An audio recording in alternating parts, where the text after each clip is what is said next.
ಶಿರಸಿ ತಾಲೂಕಿನ ಕಲ್ಲಿಯ ಮೊರಾರ್ಜಿ ದೇಸಾಯಿ ಪದವಿ ಪೂರ್ವ ವಸತಿ ವಿಜ್ಞಾನ ಕಾಲೇಜಿನ ಕಾಂಪೌಂಡಿನ ಸಮೀಪದ ಮರವು ಇತ್ತೀಚೆಗೆ ಗಾಳಿ ಮಳೆಯಿಂದಾಗಿ ವಿದ್ಯಾರ್ಥಿನಿಯರ ವಸತಿ ನಿಲಯದ ಪಕ್ಕದಲ್ಲಿರುವ ಕಾಂಪೌಂಡ್ ಮೇಲೆ ಬಿದ್ದು ಸರಿಸುಮಾರು 15 ಮೀಟರ್ನಷ್ಟು ಕಾಂಪೌಂಡ್ ಕುಸಿದು ಬಿದ್ದಿದೆ. ಅಂತೆಯೇ ಬಾಲಕರ ವಸತಿ ನಿಲಯದ ಮೇಲೂ ಮತ್ತೊಂದು ಮರ ಬಿದ್ದಿರುವ ಕಾರಣ ಸರಿಸುಮಾರು 10 ಮೀಟರ್ನಷ್ಟು ಕಾಂಪೌಂಡ್ ಕುಸಿದು ಬಿದ್ದಿದೆ. ಇನ್ನು ಈ ಮರ ಬಟ್ಟೆ ತೊಳೆಯುವ ಸ್ಥಳದಲ್ಲೇ ಬಿದ್ದಿದ್ದು ಅದೃಷ್ಟವಶಾತ್ ಯಾವುದೇ ಮಕ್ಕಳಿಗೆ ಹಾನಿಯಾಗಿಲ್ಲ ಮತ್ತು ಮರ ಬಿದ್ದಿರುವ ಕಾರಣ ಒಂದು ವಿದ್ಯುತ್ ಕಂಬ ಮುರಿದು ಬಿದ್ದಿದ್ದು 2 ಕಂಬ ಬಾಗಿದೆ. ಇದರಿಂದಾಗಿ ಲೈನ್ಗಳು ಹರಿದು ಬಿದ್ದಿವೆ. ಇನ್ನು ಬಾಲಕರ ವಸತಿ ನಿಲಯದ ಕಿಟಕಿ ಗಾಜುಗಳು ಒಡೆದು ಹಾನಿಯಾಗಿದೆ. ಒಂದೇ ವಾರದಲ್ಲಿ 2 ಮರಗಳು ಬಿದ್ದು ಕಾಲೇಜಿನ ವಸತಿ ನಿಲಯಗಳಿಗೆ ಹಾನಿ ಉಂಟಾಗಿದ್ದು ವಿದ್ಯಾರ್ಥಿಗಳ ಸುರಕ್ಷತೆ ದೃಷ್ಟಿಯಿಂದ ಮುಂದಿನ ದಿನಗಳಲ್ಲಿ ಯಾವುದೇ ಪ್ರಾಣಹಾನಿಯಾಗದಂತೆ ಈ ಪ್ರಕರಣಗಳು ಮರುಕಳಿಸದಂತೆ ಕಾಲೇಜಿನ ಕಾಂಪೌಂಡ್ ಸುತ್ತ ಇರುವ ಅಪಾಯಕಾರಿ ಮರಗಳನ್ನು ತೆರವುಗೊಳಿಸಲು ಸಂಬಂಧಿಸಿರುವ ಇಲಾಖಾ ಅಧಿಕಾರಿಗಳಿಗೆ ಮನವಿ ನೀಡಲಾಗಿದೆ ಮತ್ತು ತೆರವು ಕಾರ್ಯ ಮಾಡಲಾಗುತ್ತಿದೆ ಎಂದು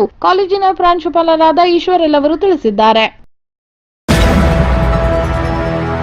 ಸಂಸದರಾದ ವಿಶ್ವೇಶ್ವರ ಹೆಗಡೆ ಕಾಗೇರವರು ಅಖಿಲ ಭಾರತ ಶರಣ ಸಾಹಿತ್ಯ ಪರಿಷತ್ತು ಮೈಸೂರು ಮತ್ತು ದೆಹಲಿ ಪ್ರದೇಶ ಶರಣ ಸಾಹಿತ್ಯ ಪರಿಷತ್ತು ನವದೆಹಲಿ ವತಿಯಿಂದ ಆಯೋಜಿಸಿದ ವಚನ ಸಂಶೋಧನಾ ಪಿತಾಮಹ ಡಾ. ಫಗು ಹಳಿಕಟ್ಟಿ ಅವರ ಜಯಂತ್ಯೋತ್ಸವದಲ್ಲಿ ಪಾಲ್ಗೊಂಡಿದ್ದರು.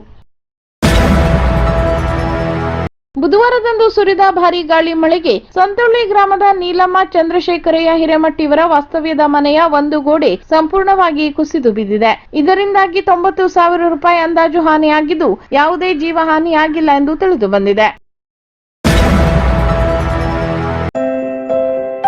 The Totgars cooperative sales society limited Sirsi ನಮ್ಮೆಲ್ಲರ ಅಚ್ಚುಮೆಚ್ಚಿನ ಹಿರಿಯ ಸಹಕಾರಿ ಧುರೀಣರಾದ ದಿವಂಗತ ಶ್ರೀಪಾದ್ ಆರ್ ಹೆಗಡೆ ಕಡವೆಯವರ 29ನೇ ವಾರ್ಷಿಕ ಪುಣ್ಯ ಸ್ಮರಣೆಯ ಸಂದರ್ಭದಲ್ಲಿ ನಮ್ಮ ಭಕ್ತಿ ಶ್ರದ್ಧಾಯುಕ್ತ ಸ್ಮರಣಾಂಜಲಿ ಅರ್ಪಿಸುತ್ತಿದ್ದೇವೆ. ನಿಮ್ಮ ನೆನಪು ನಮ್ಮ ಹೃದಯದಲ್ಲಿ ಸದಾ ಹಸಿರಾಗಿದೆ.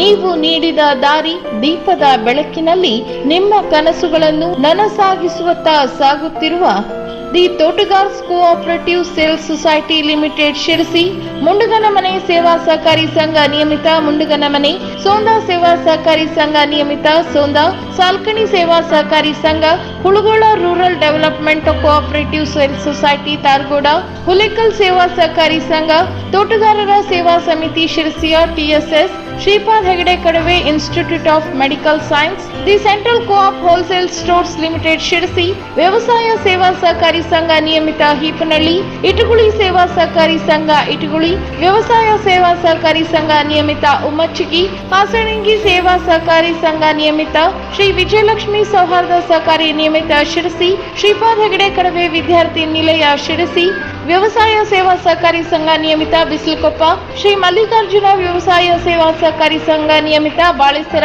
ಕೃಷಿ ಮತ್ತು ಕೈಗಾರಿಕಾ ಉತ್ಪಾದಕರ ವಿವಿಧೋದ್ದೇಶ ಸಹಕಾರಿ ಸಂಘ ನಿಯಮಿತ ಭಕ್ಕಳ, ವಿವಿಧೋದ್ದೇಶ ಸಹಕಾರಿ ಸಂಘ ನಿಯಮಿತ Bhakkal, the agricultural service and development cooperative society limited Sirsi, ತಾಲೂಕಾ ಪ್ರಾಥಮಿಕ ಸಹಕಾರಿ ಕೃಷಿ ಮತ್ತು ಗ್ರಾಮೀಣ ಅಭಿವೃದ್ಧಿ bank limited Sirsi, the Totgars rural coop agricultural credit society limited Sirsi, the agricultural marketing and processing cooperative society limited Sirsi ಮತ್ತು ತೋಟಗಾರರ ಕಲ್ಯಾಣ ಸಂಘ ಶಿರಸಿ ನಮ್ಮ ಭಕ್ತಿ ಶ್ರದ್ಧಾಯುಕ್ತ ಸ್ಮರಣಾಂಜಲಿ ಅರ್ಪಿಸುತ್ತಾ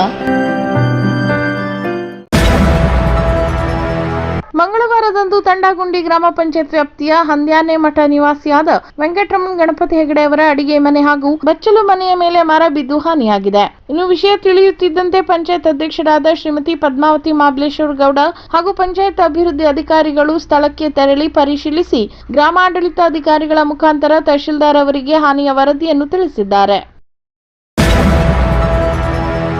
ಉತ್ತರ ಕನ್ನಡ ಲೋಕಸಭಾ ಕ್ಷೇತ್ರದಿಂದ ಪ್ರಥಮ ಬಾರಿಗೆ ಸಂಸದರಾಗಿ ಆಯ್ಕೆಯಾದ ವಿಶ್ವೇಶ್ವರ ಹೆಗಡೆ ಕಾಗೇರಿ ಮೊದಲ ದಿನದ ಅಧಿವೇಶನದಲ್ಲಿ ಕನ್ನಡದಲ್ಲಿ ವಿಷಯ ಪ್ರಸ್ತಾಪಿಸಿ ಗಮನ ಸೆಳೆದರು. ಇನ್ನು ಕರ್ನಾಟಕವು ದೇಶದಲ್ಲಿ ಅನೇಕ ಕ್ಷೇತ್ರದಲ್ಲಿ ಒಳ್ಳೆಯ ಸಾಧನೆ ಮಾಡಿರುವ ರಾಜ್ಯವಾಗಿದ್ದು ಐಟಿ ಬಿಟಿಯಲ್ಲಿ ಜಗತ್ತಿನಲ್ಲಿ ಬೆಂಗಳೂರು ಒಳ್ಳೆಯ ಹೆಸರು ಮಾಡಿದೆ. ರಾಜ್ಯದಲ್ಲಿ ಆಡಳಿತಾತ್ಮಕ ಸಮಸ್ಯೆ ನಿರ್ಮಾಣವಾಗಿದ್ದು ಅಭಿವೃದ್ಧಿಯನ್ನು ನಿರ್ಲಕ್ಷಿಸಲಾಗಿದೆ. ಪರಿಶಿಷ್ಟ ಕಲ್ಯಾಣ ಇಲಾಖೆಯ ವಾಲ್ಮೀಕಿ ನಿಗಮದಲ್ಲಿ 187 ಕೋಟಿ ರೂಪಾಯಿ ಅವ್ಯವಹಾರವಾಗಿದೆ ಎಂಬ ಆರೋಪ ಕೇಳಿಬಂದಿದೆ. ನಿಗಮದ ಖಜಾನೆ ಮೂಲಕ ಬೇನಾಮಿ ಖಾತೆಗೆ ಹಣ ವರ್ಗಾವಣೆಯಾಗಿದೆ ಎಂಬ ಮಾಹಿತಿ ತಿಳಿದು ಬಂದಿದೆ. ಜನರ ತೆರಿಗೆ ಹಣ ಪರಿಶಿಷ್ಟ ಬಂಧುಗಳ ಅಭಿವೃದ್ಧಿಗೆ ಬಳಕೆಯಾಗಬೇಕಿತ್ತು. ಅವರ ಕಲ್ಯಾಣಕ್ಕೆ ಬಳಕೆಯಾಗದೆ ದೊಡ್ಡ ಪ್ರಮಾಣದ ಹಣ ದುರುಪಯೋಗವಾಗಿದೆ. ರಾಜ್ಯದ ಮುಖ್ಯಮಂತ್ರಿ ಹಣಕಾಸಿನ ಇಲಾಖೆ ನೋಡಿಕೊಳ್ಳುತ್ತಿದ್ದಾರೆ. ಈ ನಡುವೆ ಆಡಳಿತ ವ್ಯವಸ್ಥೆ ದುರುಪಯೋಗಪಡಿಸಿಕೊಂಡು ಬೇನಾಮಿ ಬ್ಯಾಂಕ್ ಖಾತೆಗೆ ಸರ್ಕಾರದ ಹಣ ವರ್ಗಾವಣೆ ಮಾಡಲಾಗಿದೆ. ಈ ಪ್ರಕರಣವನ್ನು ಕೇಂದ್ರ ಸರ್ಕಾರ ಗಂಭೀರವಾಗಿ ಪರಿಗಣಿಸಿ ಸೂಕ್ತ ನಿರ್ದೇಶನ ನೀಡಬೇಕು ಎಂದು ತಿಳಿಸಿದರು. ಅಲ್ಲದೆ ಸಂಸದರಾಗಿ ಲೋಕಸಭೆಗೆ ಪ್ರವೇಶಿಸಿದ ಕಾಗೇರಿ ಸನಾತನ ಭಾಷೆ ಸಂಸ್ಕೃತದಲ್ಲಿ ಪ್ರಮಾಣ ವಚನ ಸ್ವೀಕರಿಸಿದ್ದರು. ಮೊದಲ ಅಧಿವೇಶನದ ಶೂನ್ಯ ವೇಳೆಯಲ್ಲಿ ಮಾತೃಭಾಷೆಯಲ್ಲಿ ವಿಷಯ ಪ್ರಸ್ತಾಪಿಸಿದ್ದಾರೆ.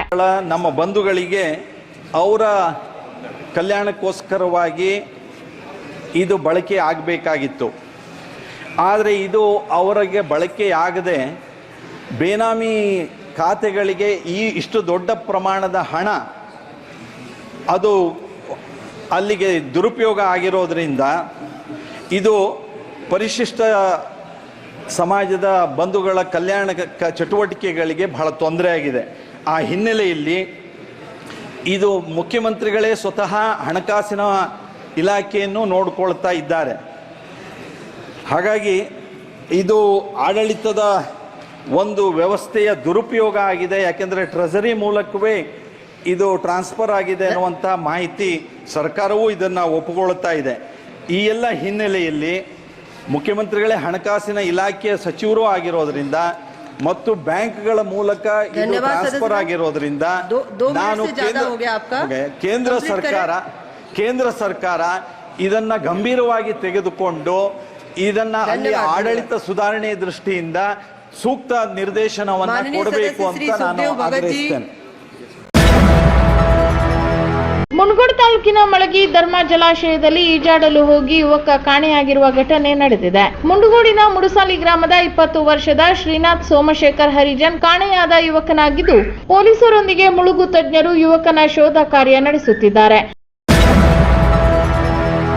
ಪ್ರತಿ ವರ್ಷದಂತೆ ಈ ವರ್ಷವೂ ಕೂಡ ಮಳೆಗಾಲದ ಹಾಗೂ ಇತರ ಸಮಯಗಳಲ್ಲಿ ಕೂಡ ಶಿರಸಿ ಹುಬ್ಬಳ್ಳಿ ಬಿಸಿಲಕೊಪ್ಪ ಹಾವೇರಿ ರಸ್ತೆಯು ಹೊಂಡಮಯವಾಗಿದ್ದು, ಓಡಾಡಲು ವಾಹನ ಸವಾರರಿಗೆ, ಸಾರ್ವಜನಿಕರಿಗೆ, ವಯೋವೃದ್ಧರಿಗೆ, ಶಾಲಾ ವಿದ್ಯಾರ್ಥಿಗಳಿಗೆ ಓಡಾಡುವುದು ತುಂಬಾ ಕಷ್ಟದ ಸ್ಥಿತಿಯಾಗಿದೆ. ಈ ಭಾಗದಲ್ಲಿ ಶಾಲಾ ಕಾಲೇಜುಗಳು ಇರುವುದರಿಂದ ಹಾಗೂ ಅನೇಕ ಅಪಘಾತಗಳಿಂದ ಸಾರ್ವಜನಿಕರು ಮೃತಪಟ್ಟರೂ ಕೂಡ ಅಧಿಕಾರಿಗಳು, ಜನಪ್ರತಿನಿಧಿಗಳು ಮತ್ತು ಈ ವ್ಯಾಪ್ತಿಗೆ ಬರುವ ಇಸಳೂರು ಗ್ರಾಮ ಪಂಚಾಯಿತಿಯವರು ಲಕ್ಷ್ಯ ವಹಿಸದೇ ಇರುವುದು ವಿಷಾದನೀಯ ಸಂಗತಿ. ಈ ಹಿಂದೆಯೂ ಕೂಡ ರಸ್ತೆ ಹೊಂಡಮಯವಾಗಿದ್ದಾಗ ಶಾಸಕರ ಜೊತೆ ಸಾರ್ವಜನಿಕರು ಮಳೆಗಾಲದ ಸಮಯದಲ್ಲಿ ರಸ್ತೆಯನ್ನು ತಾತ್ಕಾಲಿಕವಾಗಿ ದುರಸ್ತಿ ಮಾಡಿದರೂ ಕೂಡ ಇಲ್ಲಿಯವರೆಗೂ ಇದಕ್ಕೆ ಶಾಶ್ವತ ಪರಿಹಾರ ದೊರಕಿಲ್ಲ. ಈ ವರ್ಷವೂ ಕೂಡ ಟಿಎಸ್ಎಸ್ ಆಸ್ಪತ್ರೆಯಿಂದ ಹುಬ್ಬಳ್ಳಿ ಬಿಸಿಲಕೊಪ್ಪ ಹಾವೇರಿ ರಸ್ತೆಯು ಸಂಪೂರ್ಣ ಹಾಳಾಗಿದ್ದು, ಇದರ ಕುರಿತು ಇಸಳೂರು ಗ್ರಾಮ ಪಂಚಾಯತ್ ಸಭಾಭವನದಲ್ಲಿ ನಡೆದ ಗ್ರಾಮ ಸಭೆಯಲ್ಲಿ ಚರ್ಚಿಸಿದರೂ ಕೂಡ ಯಾವುದೇ ಪರಿಹಾರ ದೊರೆತಿಲ್ಲ.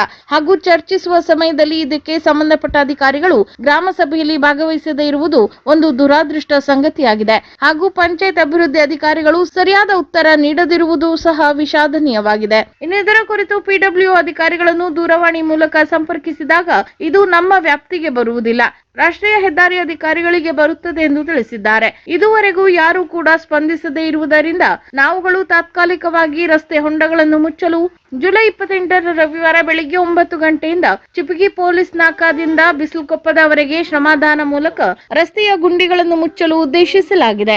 ಆ ಹಿನ್ನೆಲೆಯಲ್ಲಿ ಶಿರಸಿ ನಗರದ ಪ್ರತಿಯೊಬ್ಬ ನಾಗರಿಕರು, ಸಂಘ ಸಂಸ್ಥೆಗಳು, ಅಧಿಕಾರಿಗಳು, ಜನಪ್ರತಿನಿಧಿಗಳು ಈ ಶ್ರಮದಾನದಲ್ಲಿ ಭಾಗವಹಿಸಿ ರಸ್ತೆಯ ಹೊಂಡಗಳನ್ನು ಮುಚ್ಚಲು ಬೇಕಾದ ಜಲ್ಲಿ, ಸಿಮೆಂಟ್, ರೇತಿ, ಟ್ರ್ಯಾಕ್ಟರ್, ಜೆಸಿಬಿ ಮುಂತಾದ ವಸ್ತುಗಳನ್ನು ನೀಡುವುದರ ಮೂಲಕ ಈ ರಸ್ತೆ ಗುಂಡಿಯ ಶ್ರಮದಾನ ಕಾರ್ಯದಲ್ಲಿ ಭಾಗವಹಿಸಲು ಕೋರಲಾಗಿದೆ. ಇನ್ನು ಕಾರ್ಯಕ್ರಮವು ಪಕ್ಷಾತೀತವಾಗಿದ್ದು, ಗುಂಡಿಗಳನ್ನು ಮುಚ್ಚಿಸುವುದರ ಮೂಲಕ ಅಪಘಾತದಿಂದ ಸಾರ್ವಜನಿಕರ ಜೀವಹಾನಿಯನ್ನು ತಪ್ಪಿಸುವ ಉದ್ದೇಶದಿಂದ ಈ ಕಾರ್ಯಕ್ರಮವನ್ನು ಹಮ್ಮಿಕೊಳ್ಳಲಾಗಿದೆ.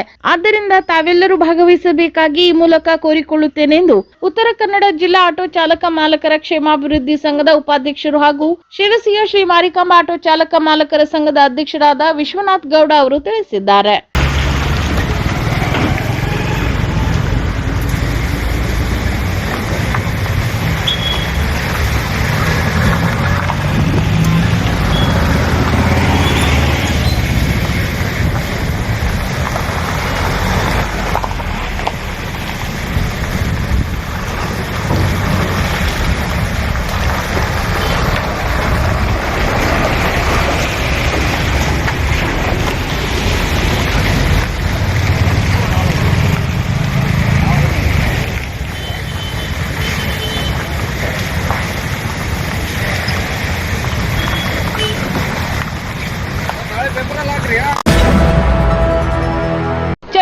ಹೋಂಡಾ ಬೈಕ್ ಮೇಲೆ ಮರ ಬಿದ್ದು ವ್ಯಕ್ತಿಯೋರ್ವ ಸ್ಥಳದಲ್ಲಿಯೇ ಮೃತಪಟ್ಟಿರುವ ಘಟನೆ ಯಲ್ಲಾಪುರ ತಾಲೂಕಿನ ಮಂಚಿಕೇರಿ ಸಮೀಪದ ಮಾಳಕೊಪ್ಪ ಶಾಲೆ ಎದುರಿಗೆ ಬುಧವಾರದಂದು ಸಂಭವಿಸಿದೆ. ಇನ್ನು ಕಬ್ಬಿನಗದ್ದೆಯ 27 ವರ್ಷದ ವಿನಾಯಕ್ ಮಂಜುನಾಥ್ ಗಡಿಗ ಮೃತಪಟ್ಟ ಯುವಕನಾಗಿದ್ದು, ಸ್ಥಳಕ್ಕೆ ಪೊಲೀಸರು ತೆರಳಿ ಪರಿಶೀಲನೆ ನಡೆಸಿದ್ದಾರೆ.